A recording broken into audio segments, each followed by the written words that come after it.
What's up, you guys? In today's video, I get to show you my very first guitar. Stay tuned.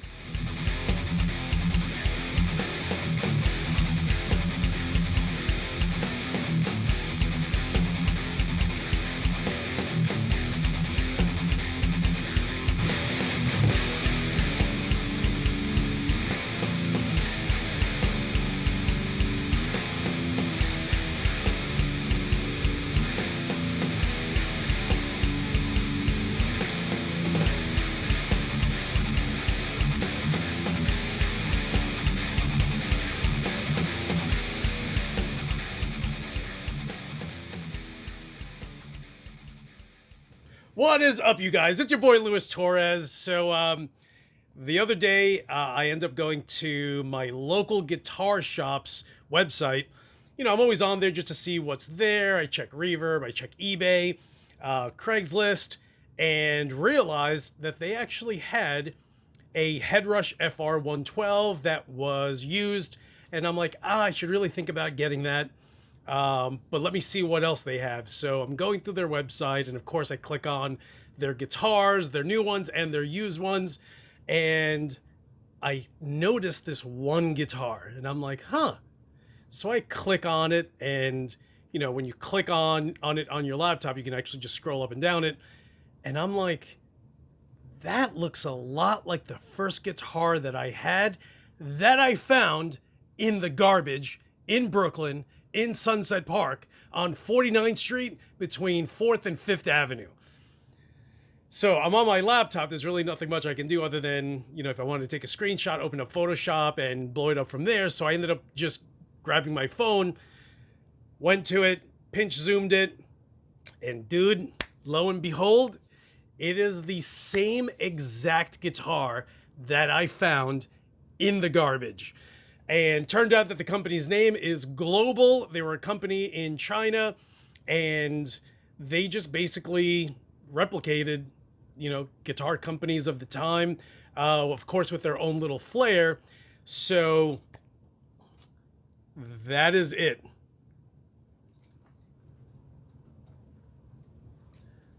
This is basically the very first guitar that I ever had. So the funny thing is, of course, at the time, I found this thing and it didn't have guitar strings, because that's how you find guitars when they're sticking out of garbage pails. So I literally just found the neck and the headstock sticking out of this garbage can with the lid on it. And if you know New York City, you know, it's literally a garbage pail amongst a sea of garbage pails along 49th Street, because it's buildings after, I'm talking about 4-story buildings with 16 and 20 residents in each building, literally the entire block all the way down. So I ended up getting it, went home, and funny enough, and this is what I was telling the owner of the guitar shop from Parkway Music in Clifton Park, New York. You know, I was telling him, like, at the time, even as a little kid, even younger than that, I actually wanted to play guitar, but it always seemed like my dad played guitar, but that was like his hobby and his thing. And at the time I was a skateboarder, and he was just like, you should probably stick to your skateboarding, and I will stick to my guitar playing. Meanwhile, I have photos of myself at age 4, 5, you know, holding one of his guitars. So it was almost one of those things that I always wanted to do, with a man that was kind of reluctant, trying to share a hobby that he was interested in, where I feel like most dads would be like, awesome that you like snowmobiling like I do, snowboarding, skiing like I do, you know, racing boats, sailing, whatever the case is. Most dads, I kind of feel, always had that. Or have that in them, where they're just like, cool, my son wants to do something that I have been doing for years, so yes, I'm going to get you into it. He wasn't like that. He actually, like I said, just wanted it to be his own thing. So of course I find this guitar. I go into his guitar case, and of course he played classical flamenco. So I was able to at least find 3 strings that I needed, because the other 3 that he had in his case were all nylon. So I go to my mom and I'm like, Mom, you know, here's this guitar. I only have 3 strings. I need the top 3 EAD. And she's like, here's money. And there was a guitar shop on 48th Street in 5th Avenue in Brooklyn. And I was just like, dude, I just need 3 strings. He's like, we don't sell 3 strings. I'm like, then I need a pack. How much is a pack? He's like, you don't have enough for a pack. And I'm like, this is all I have. I just found the guitar. I just need to put strings on it. And he's like, all right. So he hooked me up with that and then gave me a bunch of picks also. So that's how I ended up getting my first pick also, was from this shop in Brooklyn. And didn't have an amp. Funny enough, I found an amp in the garbage also, which was my first guitar amp also. A little 112 Chinese thing that actually had overdrive on it. So I would crank the overdrive. I would usually put the mid, treble, and bass at around 1 o'clock. Of course, I didn't know what I was doing. And not even joking, learned Mary Had a Little Lamb. Yo, that's how, you know, that's what I started with. You know, didn't know any chords, didn't literally, and went from there because I had friends that played guitar and they're like, hey, you need to learn how to do a power chord. I'm like, that sounds like fun. What's a power chord? And that's how I learned power chords. And one thing led to another. So this guitar, listen, this is as humbling as being humble could possibly be. So don't ever tell me that I suck. I know that I suck. You know what? I started with a passion before I even learned how to play guitar or even had anyone on my side to buy me a guitar, to encourage me. You know, I didn't even have that. I literally found a guitar in the garbage, threw strings on it, found an amplifier in the garbage, and that's how I started playing. So this is the craziness. Even had a little whammy bar too. These are just on-off switches for the pickups. And see, global with the... Oh, dude, it's crazy. Crazy that I'm even holding this. I had this guitar for about 6 months. And in 1987, and then soon after it was winter, I ended up going ahead and shoveling snow at $5 a porch in Sunset Park, and had enough money at the end to buy myself a Court Explorer. Check that out. Court makes guitar for everyone, for Schecter, for LTD, for who? Ibanez.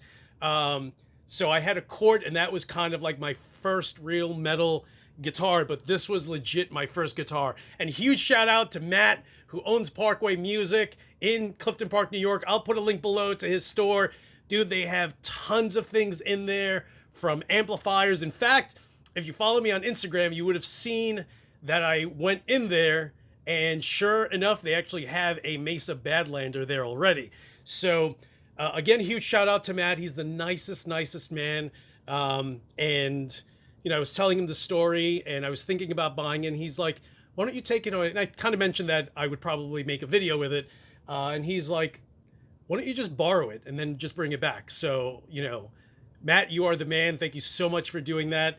Yeah, dude, you know, talk about an emotional roller coaster of seeing this thing and then playing it. So we're gonna plug this into my Cherrytone Yeti 50 watt. And I can't say that it sounds terrible. Yes and no, but no and yes. It has like that natural fuzz tone. And I'm just plugged in directly from the guitar to the Yeti. So let's have a listen to my first guitar from back in 1987 that I humbly found in the garbage. In the garbage. The garbage. Sticking out. Someone threw it out. I got it. And this guitar, this went from this guitar to all of that and all of my other guitars. So it's tough, you know, to even think back and and have that emotional roller coaster, if you will, of, wishing that I had someone on my side to kind of push me in that direction, because Brooklyn in the 80s was really bad, really bad. I mean, I've seen people in front of me get shot in the face, and, that's Brooklyn. That's New York City in the 80s. Was you're a little kid and you just see someone get shot in the face, someone chasing someone else with a gun, someone shooting someone else with an Uzi. Oh, dude, crazy, crazy, crazy. So for anyone in that environment to not push their kid to get out of the street, to play guitar and stay home, to me is just mind-boggling. I don't get it, but it is what it is, right? So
dude, that is absolute crazy. And again, huge shout out to my boy Matt over at Parkway Music. I'll put a link below. Check out all the gear that they have. I mean, they are seriously the nicest guys. They ended up having one location a little farther down from where I live. And then after a few years, they did so well that they literally built an entire music center with guitars, amplifiers downstairs, drums upstairs, cabinets, it's the upstate New York mecca of music and guitars. So again, I'll put a link below. That way you guys can go check out their website and see all the gear that they have. And yeah, dude, I just got chills just even thinking about that. Like, it is, everyone has their own story of how they got into playing guitar, with their own adventures, playing in and out of bands, writing music, whatever the case is. So when you wonder why I have all these amplifiers and all these guitars and all these pedals, and I'm not a great guitarist, it comes from a lot of it's the mindset of, I can now buy whatever I want because I want it. And throughout the years, I've met other kids, other adults, who either found themselves not having a guitar, or neighbors with their kids who want to play guitar but don't have it, don't know how to go about it. And I've gifted some guitars just because I remember wishing that someone gave me a guitar or bought me a guitar. My Chord Explorer, I ended up buying it, and my dad drove me to the guitar shop called Maggio's, which was in Brooklyn, in Bensonhurst on 18th Avenue. And he took me there, and I bought my first metal guitar, which again was my Chord Explorer.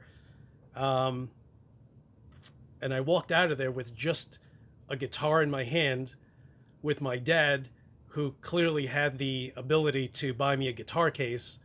And it probably took me a few months before I had enough money that I made for myself to buy that guitar case. So Yeah, dude. So, so yeah, everyone has their own adventure, their own battles, uh, and I won. I fucking won.